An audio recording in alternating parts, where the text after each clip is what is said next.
Tashi Delay, welcome back.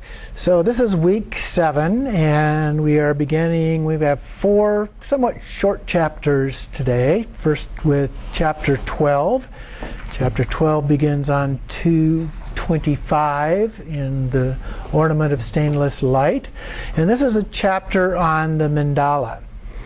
So in the previous chapter, we looked at the master and the disciple and who was actually qualified and some of the other issues that can come up as a part of that. So now we move on to the mandala. And it begins by saying where the initiation is bestowed, a description of the mandala. So the 7 initiations taught here and the vase and other initiations taught elsewhere are bestowed in mandalas. The initiations taught here are to be conferred in mandalas constructed from the body of the mudra consort, the female organ or bhaga, and the bodhi mind. So this is different, and he compares it in here with the sand mandala. He calls it the colored powder mandala, but that's what he's referring to, is a typical sand mandala. And here it's the mandala of the body. And you'll find references to that in different practices as well as this particular one. So from the great commentary it says, for the accomplishment of gnosis, the Buddha spoke of 3 other mandalas, body, bhaga, and mind. And then down below to the next verse there, to attain the great bliss and for the supreme initiation, the mandala of colored powder is not used. So then he comments on this and says that generally mandalas include those of colored powder, those drawn on cloth, which would be like a tanka painting, although sometimes it could be an actual drawing, the body mandalas, and mandalas of meditative concentration, which would be a mental mandala. Okay? So those are the common ones. The most common ones are the sand mandalas, at least in the fairly complete, comprehensive types of initiations or empowerments. Oftentimes it is done just with a picture if you don't have the time and resources to do that. And sometimes the body mandala. Moving on to 226 at the bottom of the first paragraph, usually the 7 initiations as taught here are only to be bestowed in mandalas of colored powder. So kind of repeating himself a little bit. But then down just below the middle of the page he says there are exceptions. And then going clear down to the bottom of the page it says this is acceptable for ascetic disciples to be given the 7 initiations in mandalas of meditative absorption and so forth. So in the case of yogis, which we would fit into that category, that can be done in different ways without the sand mandala. Then below that quote at the top of 227, he says other rishis are the yogis, were led into and initiated inside a mind-created mandala of the 5 precious substances. This too was an exception. And then down a little below halfway in that next paragraph, the meaning of the commentary is that the above procedure must be followed when an ascetic disciple lacks the material wealth for constructing a powder mandala. So hiring lamas, if you will, even though technically that's not what is being done, but paying for lamas to come, to travel, to do that, and so forth, can be a fairly expensive process. It can take several days to do that. If they have to travel any distance, you're going to be paying for airfare, hotels, and so forth, potentially. So it can be a very expensive proposition. Moving down to the bottom of that page then, a further point on this topic is that if the body, speech, and mind mandalas are not complete, it is acceptable to bestow initiations using the mind mandala. Now, later on he describes the body, speech, and mind mandalas, so we'll not deal with that right here. Turning the page on 228, about a third of the way down, paragraph, how are the deity approximation practices? And so it's talking about those in the quote right below that. The 16-line mantra of the conqueror recited 10 million times accomplishes all tasks. 10 times 100,000 fire rituals will achieve all the 8 great cities, but before that, the approximation practices are required. So there are different kinds of practices involved here, and we'll get into these later. So again, we won't go into the detail here, but in the paragraph that follows, in the second line, he says, great scholars have said, however, that if it were necessary to recite as many approximation practice mantras as there are deities, 722, these days it would be difficult to complete even the approximation practices. Therefore, one should use a skillful approach to the practice of approximation. So how is that to be done? And so then he quotes from the condensed tantra that was a quote included in the Great Commentary. The text speaks of reciting mantras in order to achieve worldly cities, and then continues in this way. The mantra chains are recited each day as complete circles of breath. Here, do not count or say the mantra. Okay, so that's a key aspect of this.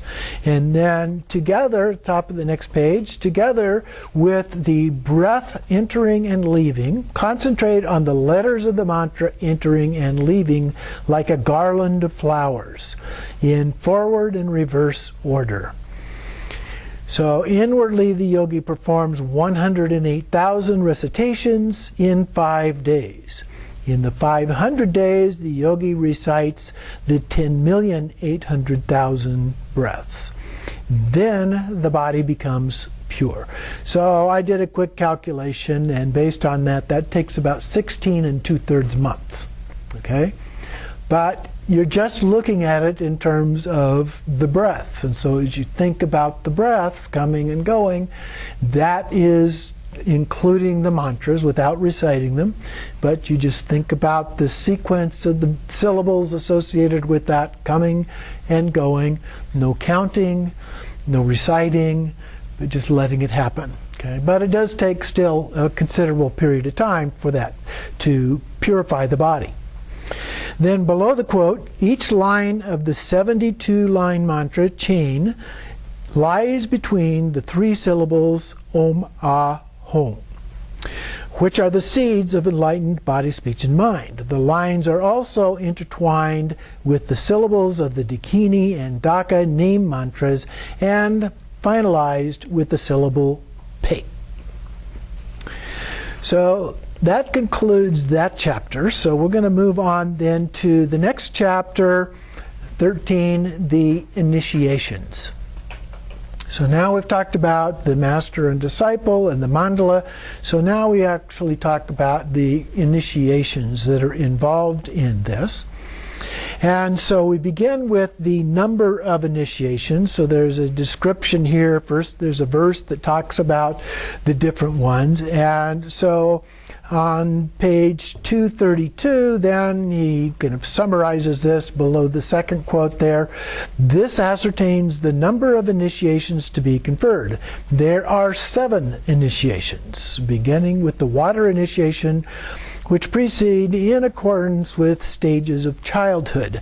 These are followed by the 3 higher worldly initiations of base, secret, and wisdom knowledge, and finally the non-worldly, higher than high, ultimate 4th initiation.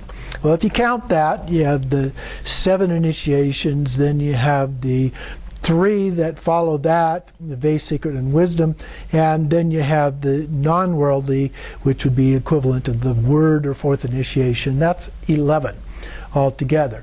Now, other sources talk about this being done in different ways. The 3 higher worldly initiations are sometimes combined with the non-worldly higher than high initiations, because the first 3 of those are the same. Okay? So they sometimes combine them together, then they do the 4th of the worldly version, and then they do the 4th of the non-worldly version. So the number of initiations can vary a little bit depending on how they are done in a particular lineage or not. Then it continues on below that, the third line down. There are those who, for the time being, seek only worldly cities and therefore wish to practice only the generation stage. Well, the 7 child initiations are the ones for doing the initiation or the generation stage. Then there are those who seek only the supreme city and therefore seek practices of the completion stage. For the first of these types, only the 7 childhood initiations are conferred, which I was just referring to. And then the second type of person starts their meditation on the generation stage.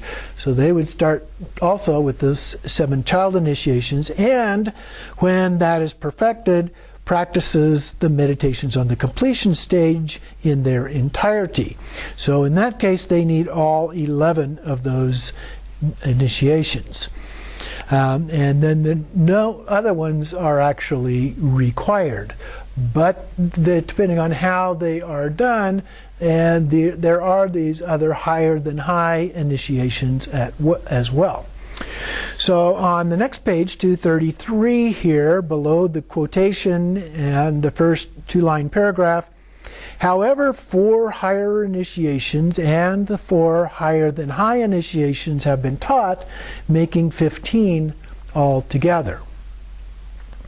The higher vase initiation and the higher than high vase initiation are similar, which I was just referring to. Likewise, the 2 secret initiations and the wisdom knowledge initiations are both pretty much the same. That which is explained as the worldly 4th initiation is actually the 3rd or wisdom knowledge initiation and is given the name 4th initiation. And so the higher and higher than high are basically the same on the 3, but when it gets to the 4th one, then they are different. So the next section deals with the order of initiations. And we have the 11 initiations, beginning with the water initiation and ending with the ultimate 4th initiation. And below the quote, it talks about one moving to the completion stage, having trained well in the generation stage. That's similar to what we do in everything else. We start with the generation stage, we master that, and then we move on to the completion stage practices. So this is the defined order. Similarly, one must first be made into a suitable vessel for the generation stage meditations with the 7 initiations, and then turned into a suitable vessel for the meditations of the completion stage by means of the higher initiations. So the initiations themselves, the empowerments, are what prepare us. They make us a suitable vessel for actually doing those practices. The order of the 7 initiations is also clearly defined. And if we move on to page 234, from the Vajragarbha commentary, it gives a list of these, kind of a summary description of each of these. At birth, women wash the child, and the water initiation is given. So these are the child comparisons as a metaphor that are being done for each of the initiations. So for the water initiation, the comparison is the birth and washing of a child. Then moving on, its hair is tied up on its head. This is known as the crown. So this is reference to the crown initiation, and the symbol is the tying of the hair on the head. And then the ears are pierced and so forth, explained as being the ribbon initiation. The child laughs and speaks. The bell and Vajra initiation is conferred. The 5th childhood pleasures is the conduct initiation. The name is the name initiation. Reading and so forth is the permission initiation. These are given by mother and father, of which there are 7, known as the 7 initiations. So that's a good summary of what each of those are, as well as the metaphors being used related to their names. Therefore, because they follow the footsteps of a child, they are taught as the 7 childhood initiations. In the next paragraph, some say, skipping to the second line, the 7 initiations must be conferred within the external colored powder mandala, and in the higher initiations, the colored powder mandalas are rejected. So now he goes into a discussion of that. The some say. Not everybody says that. So there's some disagreement here about what is acceptable and what is not acceptable. So he goes through that. In the middle of the page on 235, just below the quotation there on the second line of the commentary, these 7 initiations are compared to steps leading to a palace. Therefore, the 7 initiations must precede the higher initiations. Furthermore, at the time of taking the secrecy pledges, it is commanded, do not speak of this to those who have not entered the mandala, or your pledges will weaken. So there is a certain degree or expectation of secrecy involved in being able to describe these or explain these to others. Now, I think to some degree it's okay to explain some general things about these kinds of things, but you don't want to get into the details like what is being described here. Then we continue on. The mandala mentioned here has to be colored powder mandala. It makes no sense for the Bhaga mandala and so forth to be the first mandala that the disciple enters. And then the next paragraph, there are also a number of different assertions concerning the order of the higher initiations. And so he goes through another page or so discussing some of those. And at the bottom of 236, he says the Vajra Master Lord initiations, and then he goes through that. He's talking about the Jonang followers, and they have a slightly different perspective on some of these, which he's arguing somewhat against. But in talking with Jim about that, he says that the person who actually translated this has had some second thoughts about the appropriateness of some of the comments and the way that they were made. Because the Jonang has been considered and recognized by the Dalai Lama as a legitimate branch of the Tibetan tradition, and this is their main practice. So I would say that they're quite knowledgeable about this, and I think we have to accept their point of view. It may be different, but it's still a valid point of view on this. Yeah, there's the Dra and the Ra, the 2 lineages on this. Supposedly, though, they were brought together, I think, under Tsongkhapa, as I recall. I'm not actually sure of that off the top of my head. So then he goes through and talks a little bit more about some of the different initiations and the differences of opinion about how those are described and so forth.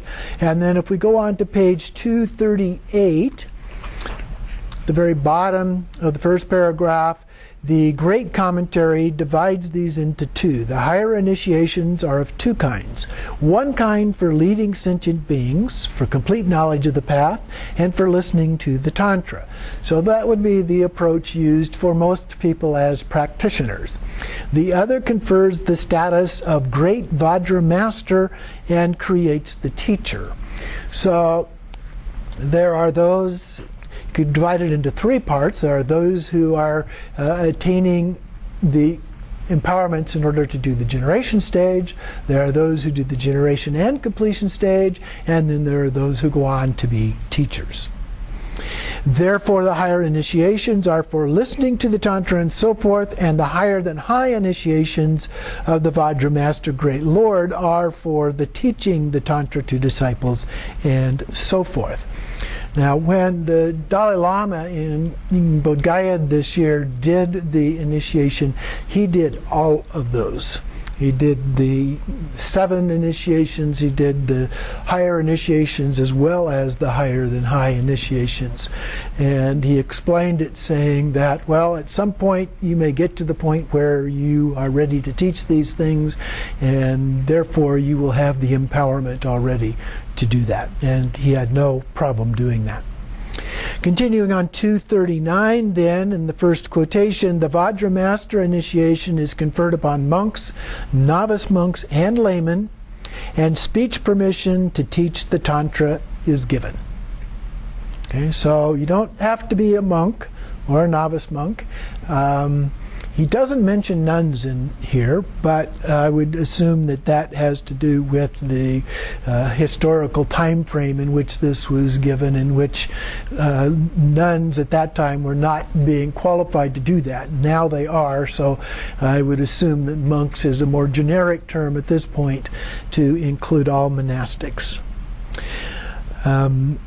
And so then he goes back through a number of other differences in terms of the initiations and the practices and so forth. And then down at the bottom of 241, he introduces the next category, which is an explanation of each of the initiations, which are divided into 2 parts: the 7 childhood initiations and the 4 higher initiations, which are in chapters 14 and 15. So we're going to take a short break here.